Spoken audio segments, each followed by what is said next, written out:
Ողջույն բոլորին, սիրելիներս, վերջին ժամանակներում, վերջի օրերի ընթացքում բավականին շատ հետևորդներ են միացել իմ ալիքին եւ բոլորին ողջունում եմ, ասում եմ շնորհակալություն շատ լավ խոսքերի համար եւ ուզում եմ շնորհակալություն հայտնեմ նաեւ Տաթևին, որ իր հոլովակի ընթացքում լուսաբանեց իմ ալիքի մասին։ Ես ուզում եմ ձեզ հետ մի բան պայմանավորվել, սիրելիներս, ովքեր որ հետևելու են իմ ալիքին, միանշանակ ես ձեր բոլորի հարցերը կարդալու եմ ու միանշանակ հարցերին պատասխանելու եմ։ Միայն թե այսպես սիրելիներս, քանի որ հարցերը բավականին շատ են, եկեք այսպես անենք, դուք հարցերը անպայման գրեք ու իմացեք, որ ես միշտ իրենց պատասխանելու եմ, անպայման պատասխանելու եմ կամ առաջիկա հարց ու պատասխանի ընթացքում կամ առանցին այդ մասին հոլովակ եմ անելու, հա, այնպես որ բոլոր հարցերը գրեք անպայման ձեզ հուզող, որպեսզի ձեր առողջությունը այսպես պահպանեք եւ ժամանակին հայտնաբերեք բոլոր այն խնդիրները, ինչը որ հենց իմ նպատակն է, հա, սիրելիներս։ Եվ այսօր անելու ենք հարց ու պատասխան, որտեղ հարցերը բավականին շատ էին։ Այսօր ես կփորձեմ ամփոփել բոլոր հարցերը, սիրելիներս։ Եթե հանկարծ ինչ-որ մեկի հարցին չեմ անդրադառնա, կխնդրեմ հարցը նորից կրկնել, հարգելիներս, եւ անպայման ես նորից կանդրադառնամ։ Եվ երևի թե սկսենք։ Տեսեք, առաջի հարցը Հա, այստեղ ինձ գովաբանել է մեր սիրելի հետևորդին, շնորհակալություն, կխնդրեի Քացախի մասին թեմա լիներ։ Հաճախ եմ լսում, որ մեկ բաժակ ջրին մեկ թեյի գթալ ավելացնելը օգտակար է նաև կանացի, հա, խնդիրների համար։ Սիրելիներս, ասեմ, որ Քացախը ինքը իրականում բավականին բացի են, որ սննդում շատ է օգտագործվում, հա, շատ վաղուց նույնիսկ մեր թվարկությունից առաջ էլ կիրառվել է որպես արտաքին օգտագործման հակասեպտիկ միջոց, ինքը ունի եւ հակաբակտերիալ ազդեցություն եւ ունի հակասնկային ազդեցություն։ Ինքը օգտագործվել է վերքերը մշակելու համար շատ հին ժամանակներից սկսած, հա։ Հիմա ժամանակակից այսպես այլընտրանքային բժշկությունը մեզ առաջարկում է, որ Քացախը կիրառեք, ինքը նիհարացնում է, խոլեստերինն է իջացնում եւ այլն։ Ես ձեզ ասեմ, որ այո, կա նման բան, որովհետեւ ձեզ չծանրաբեռնեմ ինֆորմացիա, Քացախաթթուն ինքը մասնակցում է էներգիա ստեղծող օրգանիզմում բջջի մեջ ընթացող ռեակցիաներին է մասնակցում ու ոնց որ սենց բացատրեմ, հա, առանց կալորիա ստանում ենք մենք էներգիա, այսինքն էներգիան մաշում ենք մեր օրգանիզմի հաշվին ու դրա փոխարեն դրա դիմաց էլի ոչ մի կալորիա չենք ստանում, հա, էներգիա ունենում ենք ու կալորիա չենք ունենում։ Կանացի խնդիրների դեպքում ժողովրդական բժշկության մասին առանձնապես շատ բաներ չկա, բայց ասեմ ես ինչի չեմ սիրում ներքին ընդունումը Քացախի առհասարակ, որովհետև հարգելիներս, ինքը միգուցե ունի դրական ազդեցություններ, հա, բայց ինքը շատ իրան պետքա երկարատև խմես նախ որ դրական ազդեցությունները գան եւ բացի այդ երկարատև խմելուց հետո չմոռանանք որ ինքը թթու է, վնասում է եւ որկորի լորձաթաղանթը եւ ստամոքսի լորձաթաղանթը եւ բացի դա նաև ատամի էմալն է խիստ վնասում, հա, ուրեմն այստեղ մենք ունենք հարց պարզելու, մենք ուզում ենք ինչ-որ խնդիր լուծենք դրա հետ ունենանք նաև այլ խնդիր, հա, դա այս տարբերակն է, սիրելիներս, բայց միանշանակ ես կարող եմ ասել հետևյալը, այ ուզում եմ անդրադառնալ խնձորի Քացախին, որ իրանով կարելի է հիասքանչ տոնիկ պատրաստել եւ այն մարդիկ, ովքեր պրոբլեմատիկ մաշկ ունեն, ասենց գովազդային բաներին չտրվեն, հա, այդ արշավներին չտրվեն, որ ասենք հա տասնյակ դոլարներ վատնում են, տոնիկներ են գնում ինչ որ թե իբրև թե բրենդային, բայց ես ձեզ ասեմ հասարակ խնձորի Քացախի մեջ կա գլիկոլաթթու, կաթնաթթու, հա, հայերենով ասած կաթնաթթու, քացախաթթու, լիմոնաթթու եւ իրան այսպես նոսրացնելով ջրի մեջ կարելի է հիանալի տոնիկ ստանալ ու մաշկի pH-ը կարգավորել լվացվելուց հետո։ Եթե ձեզ հետաքրքիր է գրեք, ես առանցին դրա մասին հոլովակ կանեմ։ Լավ, սիրելիներս, այսինքն ես ողջունում եմ միայն արտաքին օգտագործման դեպքում, հա, Քացախի օգտագործումը, այն էլ խնձորի։ Ուրեմն հաջորդ հարցը, բարև ձեզ, Մուշկուի ջան, հաճելի է, ահա, շնորհակալություն լավ խոսքերի համար։ ուժեղ գլխացավեր եմ ունենում, ծակոցներ ձեռքերում, աչքերից դիմաց երբեմն սևանում է կամ ուժեղ գլխապտույտ է լինում։ Գնացել եմ բժշկի, անալիզներ եմ հանձնել, ամեն ինչ նորմալ է։ Հնարավոր է, որ դա ստրեսի հետևանքով է։ Սիրելիներս, ես ձեզ ասեմ, ես ունեմ առանցին հոլովակ նաև նևրոզի մասին, առանցին նաև նյարդերը մի փոքր, այսպես նյարդերին եմ անդրադարձել, հա, ընդհանուր առմամբ, բայց ես ձեզ ասեմ, այս թեմայի մասին ինչքան էլ խոսենք, անբավարար է, որովհետև խնդիրները բավականին շատ են։ Հարգելիներս, ես ձեզ ասեմ, այո, գոյություն ունի այնպիսի մի խնդիր, որը կոչվում է փսիխոսոմատիկա, այսինքն ներողություն, այս պրոֆեսիոնալ հիվանդություն է, էլի շատ խոսալուց է, քրոնիկ ֆարինգիտ է կոչվում։ Տեսեք, գոյություն ունի այսպիսի մի բան։ Եթե դուք ընդհանրապես ինչ-որ մի բանից նեղվել եք, անհանգստացել եք, ինչ-որ մեկը կամ ինչ-որ մի երևույթ ձեզ անհանգստացրել է, այստեղ շատ կարևոր է մի քանի կետեր գիտակցել, սիրելիներս։ Բնականաբար ստրեսներ բոլորի կյանքում են լինում, որովհետև մենք ապրում ենք այնպիսի մի առավել եւս դարաշրջանում, որ ստրեսը անխուսափելի է, հա, նույնիսկ ուզում ես լավ բան արա, մեկը դրանից կարող է վատ բան դուրս գա։ Ես ձեզ ասեմ հետեւյալը, ամենաառաջինը դուք փորձեք, ես բազմիցս ասել եմ, փորձեք վերահսկել միայն ու միայն ինքներդ ձեզ, սիրելիներս, որովհետև դուք երբեք չեք կարող վերահսկել ձեր ծնողի պահվածքը, ձեր, չգիտեմ, զուգընկերոջ պահվածքը, ձեր միգուցե նշանածի, ձեր երեխայի պահվածքը, ոչ մեկի պահվածքը չի կարող վերահսկել, եւ մենք չենք կարող կառավարել դրա ազդեցությունը մեր վրա, հա, այ թե ես չէի ուզում ինքը ինձ սենց ասեր կամ ես չէի ուզի տենց լիներ։ Դուք ընդհանրապես իմացեք, որ ցանկացած բանը, որ տեղի է ունենում ձեզ հետ, ուրեմն դուք ինչ որ մի բան եք արել, որ այդ տեղի է ունեցել, հա։ Ես այս բaragam չգիտեմ ինչա, միգուցե ձեզ նեղացրել են, միգուցե ինչ որ մի բան է տեղի ունեցել ձեր կյանքում, բայց ամեն դեպքում իմացեք, որ միայն ու միայն դուք պետքա, ոնց ասեմ, ձեր բաժին ճակերտների մեջ, հա, մեղավորությունը հասկանաք այդ ստրեսի մեջ, այ դուք ինչ եք արել, որ ինչ որ մեկը ձեզ նեղացրեց կամ ինչ որ մի երևույթ տեղի ունեցավ ստրեսային ձեր կյանքում։ Սա մեկ, սիրելիներս, եւ երկրորդը, անպայման իմացեք, հարգելիներս,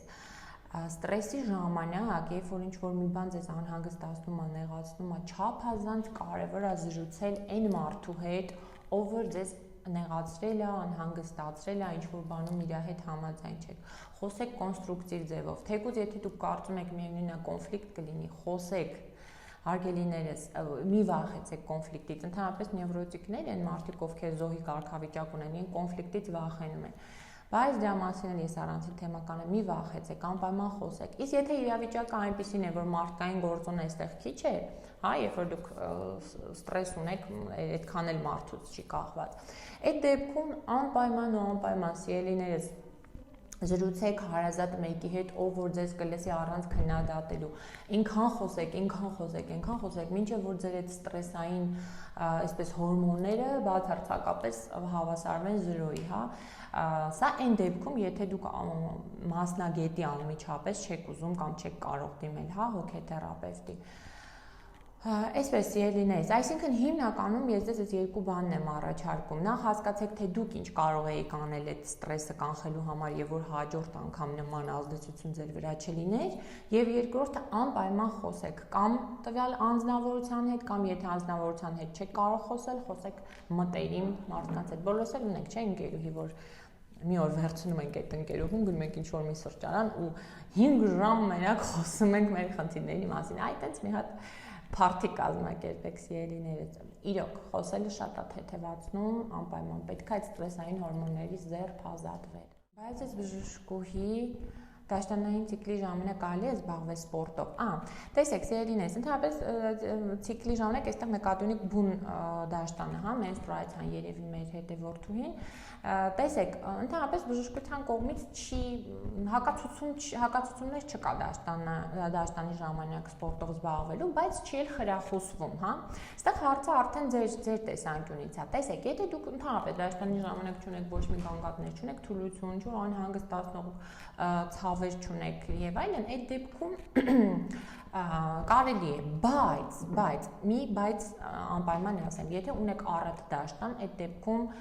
ցենես ցուցված չէ։ Ինչու՞, որովհետև ֆիզիկական ակտիվության ժամանակ արյան շրջանառությունը բոլոր օրգան համակարգերում ակտիվանում է եւ այստեղ հնարավոր է արյան հավելյալ կորուստ ունենանք, որը մեր օրգանիզմի համար այդքան էլ պետքական բան չի։ Անընդհատ արյան կորուստը ժամանակի ընթացքում կարող է բերել անեմիաների ցանկալի չի, հա։ Իսկ մնացած բոլոր դեպքերում, եթե դուք զգում եք հանգիստ, դաշտանի ընթացքում առատ չի շատ ինտենսիվ դաշտան, այդ դեպքում կարող եք ձեզ թույլ տալ, բայց աշխատեք սպորտի ընթացքում չընդգրկել շատ այդ որովայնի մկանների վարժությունը, հա, եւ ստորին վերջույթները շատ մի ծանրաբեռնեք, սիրելիներս։ Այստեղ մի հարց եւս ունենք, հարցերը ոնց որ շատ են, հա, բարև ձեզ, ծննդաբերությունից հետո ունեցել եմ անմիզապահություն, որը վերացել է, անցել է 8 տարի, բայց դեռ հետևանքներ կան ուժ գործադրելիս, կտրուկ շարժում անելիս։ Արդյոք կա դեղամիջոց միզապարկի մկանների ամրացնել։ Տեսեք, սիրելիս, եթե դուք 8 տարի առաջ ծննդաբերել եք, հաստատ այդ ընթացքում հետազոտված կլինեք, բնականաբար, ինչպես բոլոր դեպքերում, կասեմ, շատ ցանկալի է հետազոտվել, մանավանդ եթե բալիկ ունեք ծննդաբերած եք, հա, բայց մի բան ասեմ, հիմնականում այս սիմպտոմը լինում է թեթև դեպքերում, եթե փոքր կոնքի մկանակապանային համակարգը բավականին թույլ է եւ լինում է արքանդի իջեցման դեպքում, հա։ Բնական է, մի հատ որ հետազոտեք կհասկանանք, եթե դուք չունեք արքանդի իջեցում, շատ լավ է, այդ դեպքում միայն ու միայն պետքա զբաղվեք ֆիզիկական ակտիվությամբ, որտեղ կինը ով չունի ֆիզիկական ինտենսիվ ակտիվություն, ժամանակի ընթացքում փոքր կոնքի բոլոր օրգանները սկսում են ֆունկցիոնալ, այսպես վատ գործել, հա, եւ ձեզ խորհուրդ կտամ հետազոտվել առաջինը, եթե չունեք կոնկրետ օրգանական խնդիր, անպայման զբաղվեք սպորտով ու սպորտի մեջ ընդգրկեք որովայնի վարժությունները, պրես վարժությունը, հա, եւ նաեւ ստորին վերջույթի բոլոր տեսակի վարժությունները, դրանք կօգնեն, որպեսզի փոքր կոնքի մկանները, կապանները լավ, այսպես տոնուսի մեջ լինեն ու այդ խնդիրները ժամանակի ընթացքում հետ կզարգանան։ Նաեւ ձեզ կառաջարկեմ մի վարժություն եւս, որը բոլոր գինեկոլոգների կողմից սիրված է, կոչվում է կեգելի վարժություն, փոքր կոնքի մկանների հեշտոցի, արքանդի մկանները լավ տոնուսի մեջ պահելու համար, սա իհարկե էլի ցուցված այն կանանց, ովքեր որ օրգանական կոնկրետ խնդիր չունեն արքանդի եւ ձվարանների եւ հեշտոցի սերնից։ Այնպես որ փնտրեք կեգելի վարժության վրա շատ չկանգնեմ, կարող եք համացանցում փնտրել, ինքան շատ բավականին շատ ինֆորմացիա կա դրա վերաբերյալ։ Այսպես Ուրեմն հաջորդ հարցը, սիրելիներս։ Եթե հարցից հարց կծագի, խնդիր չկա, կարող եք հարցը բնականաբար տալ։ Բայց ես բժշկուհի ջան, ունեմ, հա, 2 աղջիկ ունեմ։ Հա, ստամոքսի ցավ ունի կինը, ով ամուսնացած է, 2 աղջիկ ունի ստամոքսի ցավ, բայց մարսողությունը խանգարված չի, ուզում է իմանալ։ Ինչի հետ է պայմանավորված, հա, ստամոքսի ցավը, արդյոք անհրաժեշտ է դեղեր ինչ որ խմել։ Տեսեք, սիրելիներս, բնականաբար այստեղ անպայման կարիք կա հետազոտության միանշանակ, որովհետև բոլոր դեպքերում օրգանական խնդիրը պետք է բացառենք, բայց այստեղ ես մի քիչ, որ ասում բանի հոտ եմ, փսիխոսոմատիկայի հոտ եմ առնում, հա, տեսեք, եթե դուք ունեք բալիկներ, միգուցե դուք շատ եք հոգնում, հա, մի հատ հասկացեք ձեր կենսակերպում ընդհանրապես ձեր էներգիան որտեղ է շատ պարպվում, որովհետև ստամոքսի ցավը շատ անմիջական կապ ունի նյարդային համակարգի վիճակի հետ, եթե նյարդային համակարգը խիստ մշտապես լարված է լինում, այս սիմպտոմները, այս ախտանշանները շատ լինում են։ Անպայման հարգելիս դիմեք բժշկի հետազոտվեք, բայց մինչև հետազոտվելը ես ձեզ կարող եմ հետևյալ խորհուրդ տամ, եթե ուշ եք առավել եւս հետազոտվելու, հա, կարող եք խմել չիչխանի յուղ առավոտյան սոված փորին, 1 թեյի գթալ ամեն օր, նախաճաշից առաջ սոված փորին, եւ անպայման փորձեք հանգստացնողներ ընդունել, հասկացեք ձեր նյարդային համակարգը որտեղ է օրվա ընթացքում տուժում, եւ ժամանակի ընթացքում կարծում եմ պետքա որ հետ զարգանա խնդիրը, բայց միանշանակ դիմեք սիրելիս, որպեսզի բաց չթողնենք լուրջ խնդիրները, հա, ստամոքսի։ Այստեղ մեկ, հա, մեր համարձակ աղջիկը գրում է, բժշկուհի ջան, արդյոք նորմալ է, երբ զույգերը մոտ 7 ամիսի ամուսնացած են, բայց աղջիկը հարաբերության ժամանակ ոչինչ չի զգում, բայց ցանկություն կան հարցականով, երևի նկատի ունի, հա, ցանկություն կա սեռական կյանքի, կամ էլ ամուսնական կյանքի ընթացքում 2-3 անգամ է զգացել, դա նորմալ է։ Սիրելի կանայք, այստեղ մի շատ կարևոր բան կա։ Դուք իմացեք, որ ընդհանրապես կնոջ մոտ անկողին հասկացությունը, սեռական հարաբերությունը տղամարդու հետ ինքը սկսվում է անկողնուց դուրս։ Դա միանշանակ։ Այսինքն, ինչ է կատարվում ձեր անկողնում, գալիս է նրանից, թե ինչ հարաբերության մեջ եք դուք ձեր ամուսնու հետ անկողնուց դուրս պայմաններում։ Տեսեք, առաջի բան ես այստեղ կոնկրետ չգիտեմ ինչպիսի հարաբերություններ են եւ այլն, բայց հիմա մոտավոր թվարկեմ, թե ինչի վրա ուշադրություն դարձնեք։ Ամենաառաջինը փորձեք հասկանալ ինքներդ ձեզ։ Արդյոք դուք չեք թաքցնում ինչ-որ, թաքցնել նկատի ունեմ հուզական առումով, հա, ինչ-որ բան չեք պահում ձեր մեջ, չեք կուտակում, արդյոք արտահայտում եք ձեր ամուսնուն բոլոր ձեր անհանգստությունները, ցանկությունները, սա շատ կարևոր է։ Այս առաջի դեպքում անկեղծ եք ինքներդ ձեր հետ, այ որ ասում եք, այ որ ժպտում եք ինչ-որ բանի հետ համաձայն եք, արդյոք դուք համաձայն եք դրա հետ, հա։ Սա մեկ, երկրորդը, հենց անմիջապես անկեղծությունը ձեր զուգընկերոջ հետ։ Օրվա ընթացքում, թափես կյանքում ձեր զուգընկերը ձեր առօրյա անհանգստությունների, հոգսերի, մտքերի մասին արդյոք տեղակա թե չէ, ամբողջությամբ անկեղծ եք միմյանց հետ, թե ոչ։ Սա շատ կարևոր է, որովհետև շատ դեպքերում կանայք լռում են եւ բնականաբար այս լռակյաց վիճակը, որ հոգեբանական բավականին այսպես լարված վիճակ է ստեղծում, անկողնում թույլ չի տալիս, որպեսզի կինը իրեն լիարժեք զգա։ Եվ երրորդ ամենակարևորը, զրուցեք ձեր ամուսնու հետ հենց այս հարցի շուրջ լինելիս։ Ընդհանրապես մեր կանայք շատ քիչ են փորձում զրուցել իրենց անհանգստացնող թեմաներից, առավել եւս սեռական։ Ես ձեզ ասեմ, անպայման անհրաժեշտություն կա զրուցելու, որովհետեւ միգուցե ձեր զուգընկերը չգիտի նրա մասին, որ դուք ասենք նմանատիպ հարցի առաջ եք կանգնել, հա, պարզապես կարելի է ընդամենը 2 գեղեցիկ նախադասություն ասել, եւ ինքը իր համար ամեն ինչ պարզ կդառնա, հաջորդ անգամները կլինի ավելի ոնց որ ձեր սրտով, հա։ Անպայման զրուցեք հետը, ընդհանրապես իմացեք, որ տղամարդիկ իրանք չեն սիրում սեռական կյանքի մասին խոսել, միգուցե ինքը դժվարությամբ գա խոսակցության, բայց գեղեցիկ ձևով, կանացի ձևով արտահայտեք ձեր ցանկությունները, ոչ թե ասեք այ դու սենց, դու նենց եւ այլն, այլ դուք ինչ եք ցանկանում, հա, ինչ խոչընդոտներ կան, ոնց կուզեիք որ լիներ, անպայման զրուցեք եւ կտեսնեք ժամանակի ընթացքում ամեն ինչ կկարգա։ Վիներից մեկը ասել է, որ հարցնում է ինչից կարող է լինել չզարգացող հղիությունը եւ երբ կարելի է չզարգացող հղիությունից հետո հաջորդ անգամ հղիանալ։ Հարգելի ուրեմն այսպես է, նախ գոյություն ունի ընտանիքի պլանավորման գաղափար, ես մի օր առանցին դրա մասին հոլովակ կանեմ, անպայման անհրաժեշտ է սպասվելիք հղիությունից առաջ հետազոտվել։ Այստեղ տարբեր են տարբերակները։ Հիմա ես չգիտեմ ձեր մոտ կոնկրետ ինչա, բայց ասեմ ինչա պետք է անել, որ նմանատիպ խնդիրներ չլինեն, հա։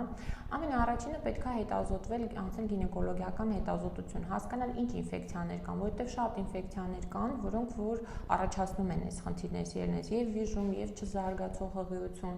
Մինչև հաջորդ հղիանալը անպայման հետազոտվեք ինֆեկցիաների առումով, առհասարակ գինեկոլոգիական շատ լավ հետազոտություն անցեք։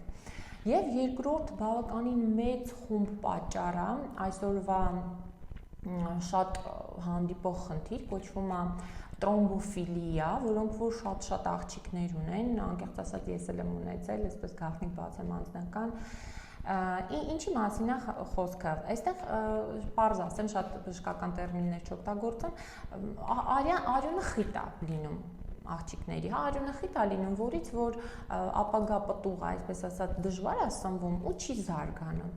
Այստեղ կարիք կա սիրելիներս դիմել հեմատոլոգի, այսինքն արյունաբանի, մի հատ անպայման հետազոտել կոագուլոգրամա հետազոտություն անցկացնել, այսինքն մակարդելիությունը մի հատ հասկանալ։ Այնտեղ ձեզ բժիշկը միգուցե ասի դե ձիմեր հանձնեք, գենետիկական միգուցե ինչ-որ անալիզներ հանձնել տա, հոմոցիստեն եղել, այսինքն ընդհանուր ձեր մակարդելության պատկերը բժիշկը կհասկանա, ու միգուցե ընդամենը մեկ հասարակ